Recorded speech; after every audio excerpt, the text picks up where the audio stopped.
Morning all, hope you're doing well, hope you're staying safe. It is Thursday the 16th of July 2020. We've got quite a lot to get through today, so let's get right to it. US daily cases over 71,000, second highest recorded.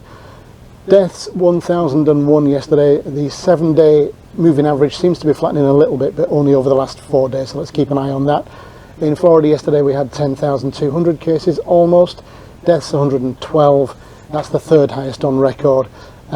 With the stats now, I've got a little bit more included, so you can see that I've got more on hospitalizations and more on deaths, so related more now to not only tests but also positive cases, so relating hospitalizations to positive cases and also deaths to positive cases and hospitalizations. So if you're a stat nerd like me, you'll love it.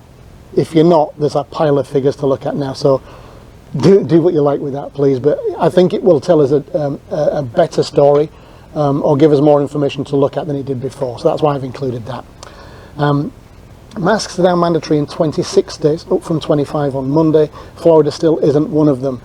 Georgia, the governor in Georgia has now banned cities and counties from mandating mask wearing. He's now strongly suggesting that people wear them, but where cities and counties have already mandated mask wearing, that's now nullified by that executive order.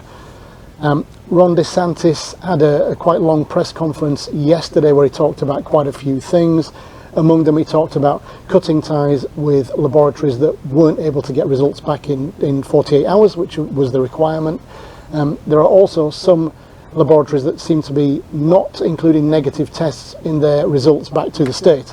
So that looks like it's providing a higher positive rate than it would be otherwise. The stats today said it was 20%. So we're going to find out fairly soon, I guess, what the real positive rate is. So that should mean that there's going to be a higher number of tests now per day than was previously recorded on any given day, and that means that hopefully the number of positives then will go, well, the number of positives will stay the same for that day, but the overall percentage of positives will go down as a result, which sounds like pretty good news to me. He also talked about schools reopening. Seminole County schools, where my child goes, my youngest, has now been pushed back to August the 17th, and we've now been given the opportunity to say, do you want your child to go to full-time school in person? Do you want full-time virtual school, or do you want a hybrid of both? So I'm glad that we've been given those choices now. Jerry Demings, quite a big one from Jerry Demings actually, who's the mayor of Orange County, has said he will not hesitate to close down the theme parks if COVID-19 cases are coming from those theme parks. He then related that back to hospital capacity, but let's see, I mean, Jerry Demings used to be the sheriff, so he's been in crisis management for quite a long time, so I guess he's going to take a proactive stance on that if he has to. That's quite big news actually. That would actually be quite a big blow to Disney, especially seeing as Hong Kong Disneyland closed down on the 15th, again due to COVID-19 cases arising in Hong Kong. So at Disney, Hollywood Studios and Epcot reopened yesterday. They were the final two dry parks in Central Florida to reopen. Seemed like Hollywood Studios was the busier of the two, with wait times a little longer than we've seen at both Magic Kingdom and Animal Kingdom when they reopened last week. Disney annual pass holders received an email in the last couple of days saying that we were going to get further allowances, further park availability, I guess because theme park ticket guests and resort guests are not taking up their full allocation. So in order to get more people in the park, we got that email. But looking at the park availability calendars, that doesn't seem to be borne out. So for theme park guests, it's almost the same as it was on Monday. For resort guests, it is the same as it was on Monday. But the new park availability schedule for annual pass holders doesn't seem to have got through yet. Still nothing in July, still quite tight in August, and then opening up in September. But that's going to get worse now, as the annual pass holders who've been between the 11th and yesterday now are able to join the queue again to get their reservations for new days. Into Epcot, and the awaited Mary Poppins attraction and the refurbishment of Spaceship Earth has now been put on hold. They've been postponed indefinitely. So Spaceship Earth is going to be enjoyed as we know it right now, and Mary Poppins isn't going to be seen for any time soon, probably maybe not for a couple of years. Flicks and Fireworks seems to have been a success in SeaWorld last weekend. They're doing that again this weekend on Friday and Saturday. Their food festival also starts on Friday, and they've got various things going on between then and August the 9th, so check that out. Finally, bad news from Virgin Atlantic. They're moving back their operational start from August the 21st to October the 6th, basically because nobody knows when we're going to get anything from the US government on when people can get back into the US. Currently there's still a ban on travel from almost all parts of the world into the US, so that's understandable from Virgin. Hopefully there'll be more news from them soon, and hopefully we'll get our cases under control soon, and we can get the borders reopened again. Okay, they are the major headlines today. If you're new to the channel, please do subscribe, hit that notification bell, press all. You'll get this news 3 days a week and other stuff sometimes in between, especially over the weekend. If you're lurking, please do again subscribe and hit that notification bell, and you'll get this stuff, as I say, 3 times a week. Okay, let's get to the news. Daily cases across the US yesterday was 71,750. That's the second highest ever recorded. There were 1,001 deaths recorded across all 50 states yesterday. The 7-day moving average appears to be flattening. In Florida yesterday we recorded 10,181 new cases, and 112 deaths were recorded yesterday. That's the third highest ever. Florida ranked number 2 in the nation yesterday, behind Texas in the number of new cases. In Florida, Orange County ranked at number 5 with 532 new cases yesterday. Go into statistics and you'll see that yesterday's 10,181 cases were produced from 50,803 tests. That's a rate of 20% positive. There were 453 hospital admissions yesterday, which is 0.89% of all tests, and 112 deaths was 0.22% of all tests. I've included a new metric today, which is hospitalizations as a percentage of positive tests. That rate is 4.45% today. I've also included 2 new metrics on deaths. The first is deaths over positive cases, so that is 1.1% today, and the other is deaths over hospitalizations, so that is 24.7% today. That means that 1 in every 4 people that go into hospital as a result of COVID-19 die. The number of ICU beds available across the whole of Florida is 999. That's about the same place as we were this time last week. 1 more state has now been added to the list of those requiring people to wear face masks, bringing the number to 26. Florida is not among them. The Georgia Governor Brian Kemp has actually banned cities and counties from mandating mask wearing. Some cities had already mandated the wearing of masks, but Governor Kemp has now made this a suggestion only. Florida Governor Ron DeSantis held a press briefing yesterday where he spoke on a range of subjects. This included the cutting of ties with laboratories who weren't able to get test results back in a timely fashion. Labs have a 48-hour period from the time of testing to tell the person whether they're positive or negative.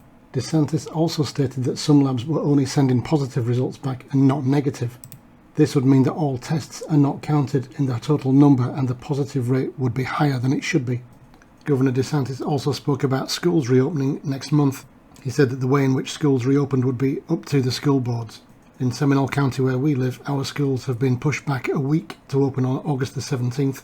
We've been given the option for our kids to do in-school tuition, virtual school or hybrid, which is part in-school and part virtual.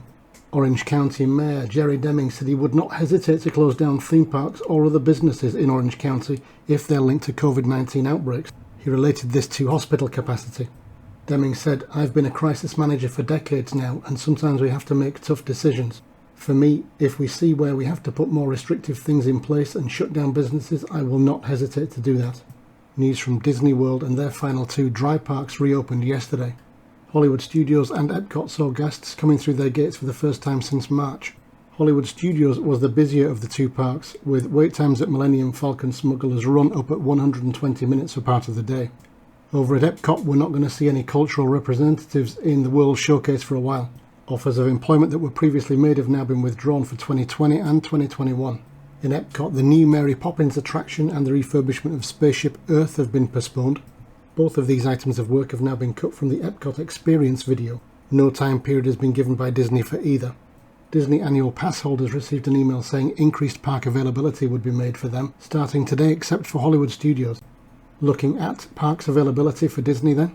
And for theme park guests, it's virtually the same story, with only the 24th of July now being added to the list of dates when Hollywood Studios is unavailable. For resort guests, nothing has changed since Monday, with the 26th of July being the first date when all parks are available. For annual pass holders, even though we did get that email from Disney saying there would be more availability made for us, that hasn't yet translated into getting through to the park availability calendar. It's still showing us 0 availability in July. In August, only Sunday the 30th is available for the weekends, and a lot of those weekdays are now filling up also. For September, the only weekday unavailable is Monday the 7th of September, which is Labour Day. Over in SeaWorld, and last week's Flicks and Fireworks debut seems to have been a success. It'll be repeated this weekend with Surf's Up on Friday and Madagascar on Saturday. Also in SeaWorld, A Taste of Seven Seas starts this Friday, July the 17th, and continues on Fridays and Sundays through August the 9th. It starts with the Mexican market from tomorrow through Sunday. Next week will be the turn of the Italian market. From July the 31st to August the 2nd will be the North Atlantic market. And to round things out, between August the 7th and the 9th, SeaWorld is bringing it home to the All-American market. Finally, Virgin Atlantic has announced that it's pushing back its recommencement of flights to Orlando from the UK from August the 21st to October the 6th. So some big news, biggish news then on the negative cases not being fully reported from some laboratories.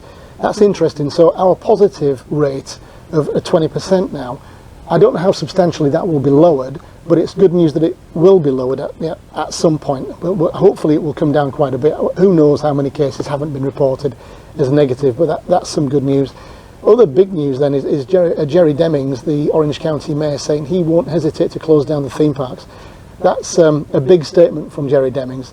I haven't heard of anything coming out of the theme parks at the moment about cases being the epicenter being theme parks. At the moment it's Miami. Miami seems to be the epicenter of the country. That's what's been reported recently. So let's see what happens at the theme parks. When I went there last week, I felt very safe. I didn't feel that people were unnecessarily taking masks off. In fact, I didn't see that at all, or not social distancing. So I'd be surprised if that does happen. But let's see what happens, and let's see if Jerry Demings is true to his word. Obviously, Hong Kong Disneyland closed down on the 15th because of their cases. I think they only had like 20 cases or something to close down the Hong Kong Disneyland. But you know, we're going to have a lot more than that in order for Jerry Demings to be true to what he's saying there. Bad news for people wanting to come over from the UK and Ireland and Europe generally, basically. Virgin now calling a halt to their progression of getting flights moving from the 21st of August. I guess if they had a flight coming out on the 21st of August, who would have been on it? People with US passports and green card holders, and maybe a couple of diplomats. That would be it. So pointless Virgin running their flights right now. So they've pushed it back. At least they've pushed it back like 6 weeks into October now. So let's hope that comes true and we're able to get US borders open. From the time being, even that looks a remote possibility at the moment. 10,000 cases a day in Florida alone, 70,000 in the US. Doesn't seem like we're going to be opening borders anytime soon, but I'm going to be keeping an eye on that. That's pretty much it for today. Stay safe, everybody. I'll see you again on Saturday for the news, something else on Sunday. But until then, stay safe, take care. See you then. Cheers for now.